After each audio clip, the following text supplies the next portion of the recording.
The Titanic. It's a lovely vessel. They say it's the largest movable object ever made by man. Now, my daughter and I and my niece were traveling in second class. And the accommodations are very nice and very comfortable. But when we were in port, they allowed us to see the first class accommodations. It's marvelous. No wonder there are so many rich and famous people who want to be on the Titanic on their maiden voyage.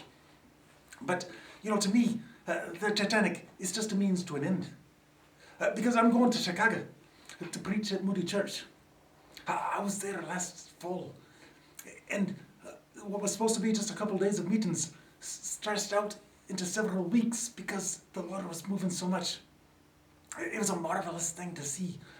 And now they've invited me back this spring. And so we're on the way. But the Titanic, it's caused a bit of controversy. Someone said from the White Star Line, they said that even God couldn't sink this ship. Now, it's because of the watertight compartments and things like that. Now, I don't know much about naval architecture, but I do know a thing or two about God. And I know that the God who spoke 1,000 million galaxies into existence is not going to be intimidated by a boat, no matter how big it is. But some people, even some of my friends, were worried that something would happen. I even had one friend who offered to pay my passage on another ship. But I said I must needs go to Jerusalem. This one is the one that'll get there first. Now, I'm not really worried. 3 times already I've almost drowned. When I was a wee lad, my brother George and I were playing outside near a spring. And I fell in. And George, he started to shout because he didn't know what to do. And my mother came and fished me out. And George said the water was just pouring out of my mouth. But the Lord spared me. And another time when we were young men, George and I were helping with some meetings near the seaside.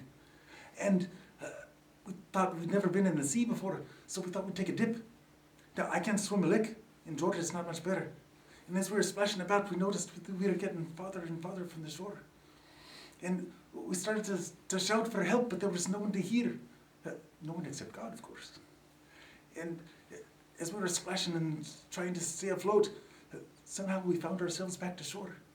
And neither one of us knew exactly how we got there. And then just a few years ago, I was on a ship to the Middle East. And we were in the Mediterranean, and the ship sprang a leak. And they thought it was going to sink. And I was not worried for myself. For to me, instant death is instant glory. But I thought, I had a wee lassie, a wee motherless lass back in Glasgow. And I hadn't made any arrangements for her if something should happen to me. Now, obviously, I didn't drown.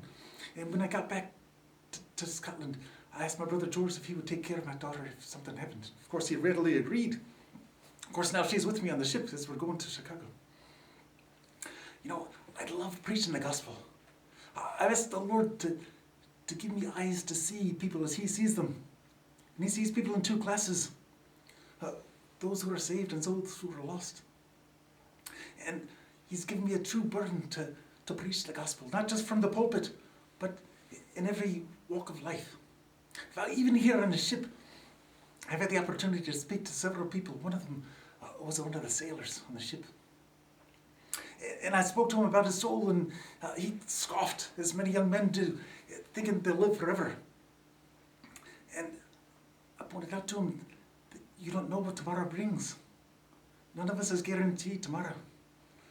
And again, he thought, well, I'll have my fun now when I'm young and strong, and then when I'm old, then I'll think about it. And I told him, I said, you're a sailor. No doubt you've seen many a young, stout man perish in the sea. And he had to admit that he had. And I told him that sin is a liar.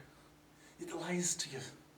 It promises peace, but it can only bring us little temporary pleasure.